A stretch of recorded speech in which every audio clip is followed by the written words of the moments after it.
Before we jump into today's episode, I want to take a moment to say this. Safety isn't about checklists, policies, or paperwork. It's about people. Welcome to Safety on Purpose, the podcast where we challenge traditional safety thinking and explore what it really takes to protect people, build trust, and lead with intention. I'm your host, Joe Garcia, and each episode we dive into real conversations about leadership, culture, human behavior, and the moments that shape how work actually gets done. If you believe safety should be human-centered, practical, and purpose-driven, you're in the right place. Make sure you subscribe wherever you get your podcasts and turn on notifications so you never miss an episode. Now let's get into today's conversation.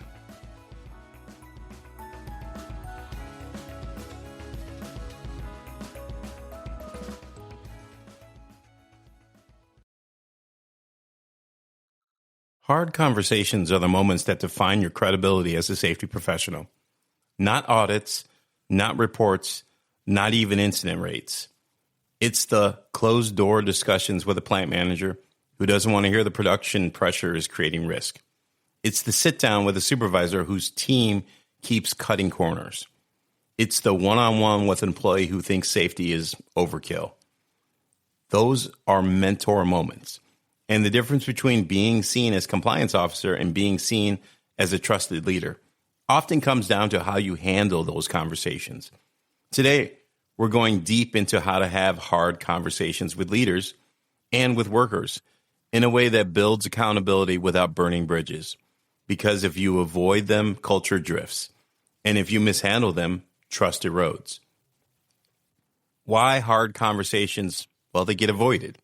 Let's acknowledge something up front. Most safety professionals don't avoid hard conversations because they lack courage. They avoid them because they understand the stakes. Challenging a senior leader can feel political. Correcting a respected supervisor can feel confrontational. Holding a long-term employee accountable can feel personal. There's a fear of being labeled difficult, not a team player, too rigid, out of touch with operations. But here's the reality. Avoiding hard conversations doesn't preserve culture. It slowly damages it. When unsafe behavior goes unaddressed, everyone notices. When leaders send mixed messages and no one challenges it, everyone notices. Silence is not neutral. Silence communicates permission. Mentorship, real mentorship, requires stepping into discomfort. The mind shift from confrontation to coaching. Before we talk about tactics, let's talk about mindset. If you approach hard conversations as confrontations, your tone, well, it's going to reflect that. If you approach them as mentorship opportunities, everything changes. Confrontation says, I need to correct you.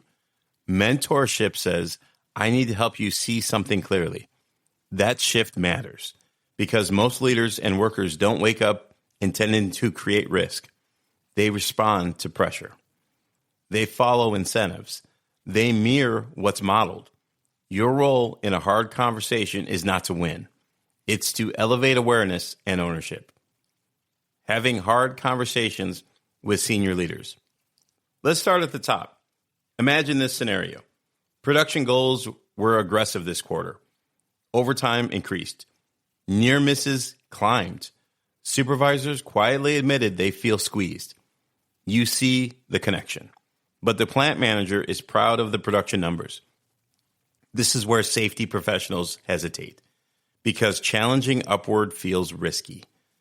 Here's how to approach it. Step 1, lead with data, not emotion. Hard conversations with leaders should begin with patterns, not opinions.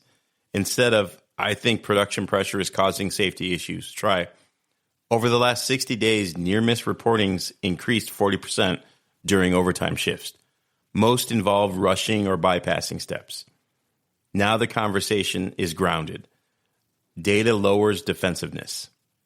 Step number 2, connect safety to business impact.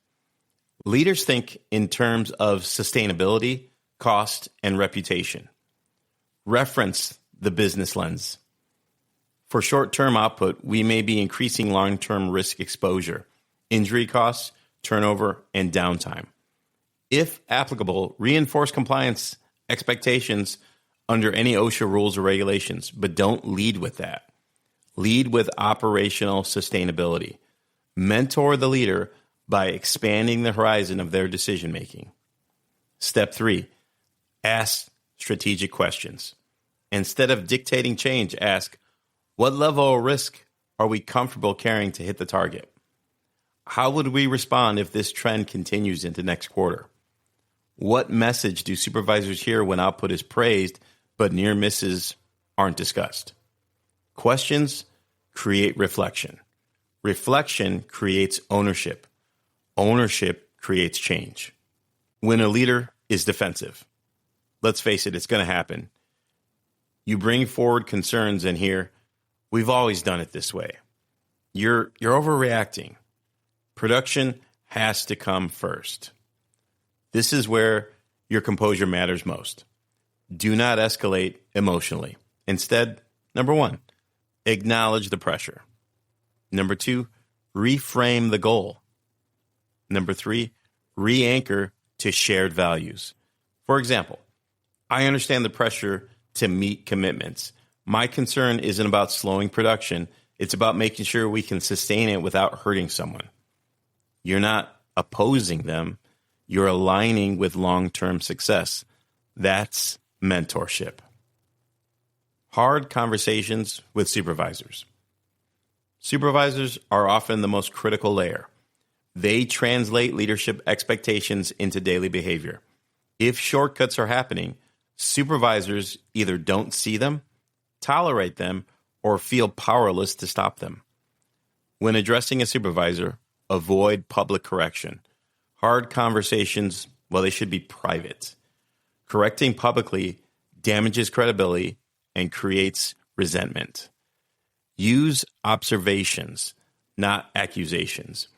Instead of, your team keeps violating PPE rules, try, I observed 3 instances this week where PPE wasn't worn in your area. Help me understand what's driving that. That phrase, help me understand, is powerful. It signals collaboration, not accusation. Clarify expectations clearly. Mentorship requires clarity. Going forward, I need consistent reinforcement of PPE expectations. What support do you need from me to make this happen? Now, accountability is shared. When a supervisor is a problem. Sometimes the hard truth is the supervisor models unsafe behavior.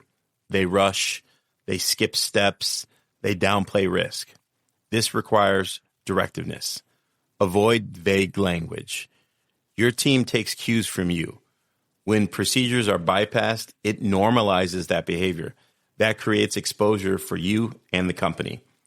Tie it to leadership and responsibility, not personal criticism. If necessary, involve higher leadership, but document professionally and factually. Hard conversations are not personal attacks. They're clarity moments. Hard conversations with frontline workers. Now let's shift to the actual workers.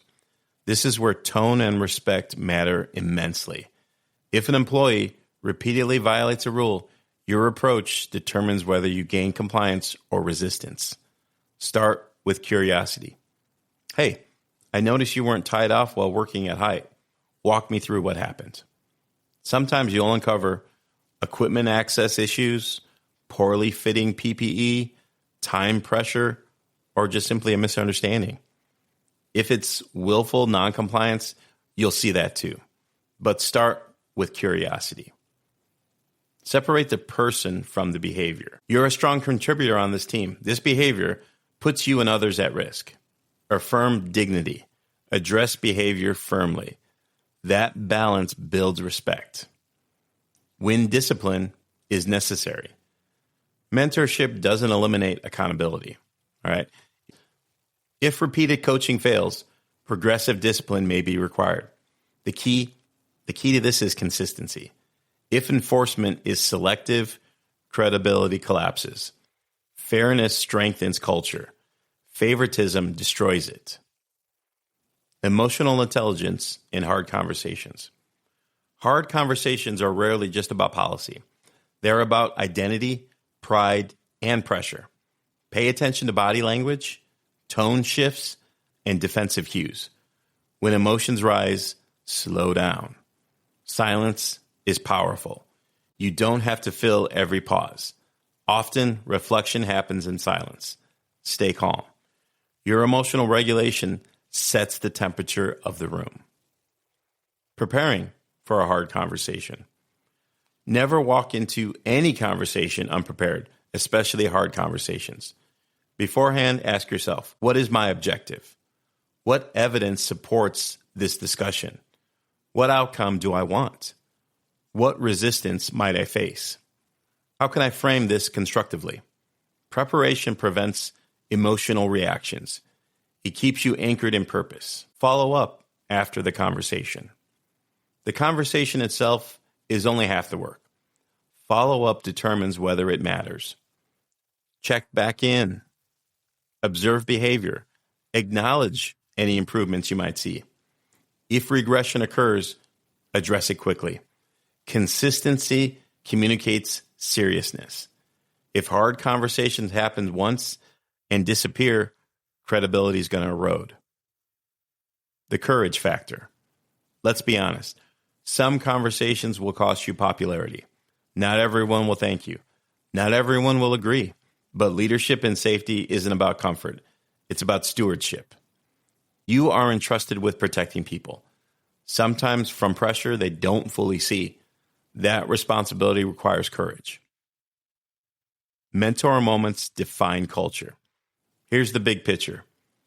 Every hard conversation is a signal. It signals what matters. It signals what's tolerated. It signals who we are as leaders. If unsafe behavior is addressed respectfully and consistently, culture strengthens. If leaders are challenged thoughtfully, culture matters. If workers are corrected with dignity, trust grows. But if hard conversations are avoided, standards erode quietly. And erosion is subtle until it isn't. Mentor moments are rarely dramatic. They're quiet, private, and sometimes uncomfortable. But over time, they shape reputation. Are you the safety leader who avoids tension? Or the one who steps in, speaks clearly, and elevates the room? Hard conversations handled well don't divide organizations. They refine them. And the willingness to have them calmly, clearly, and consistently is what separates compliance managers from safety leaders. As we wrap up today's episode, I want to leave you with this thought. Safety isn't about perfection. It's about intention. It's about the choices we make, the conversations we have, and the people we choose to protect every single day. If today's episode challenged your thinking, encouraged you, or simply made you pause and reflect, that means the conversation is working. Safety on Purpose exists to help leaders and safety professionals move beyond compliance and build trust rooted in accountability and care. If you found value in this episode, please take a moment to follow or subscribe to the podcast wherever you listen to your podcasts, and consider sharing it with someone who leads people or influences culture. New episodes of Safety on Purpose are released bi-weekly with bonus content throughout the year designed to equip, challenge, and inspire the next generation of safety leaders. And remember, safety doesn't happen by accident. It happens on purpose. I'm Joe Garcia. Thanks for listening, and I'll see you in the next episode.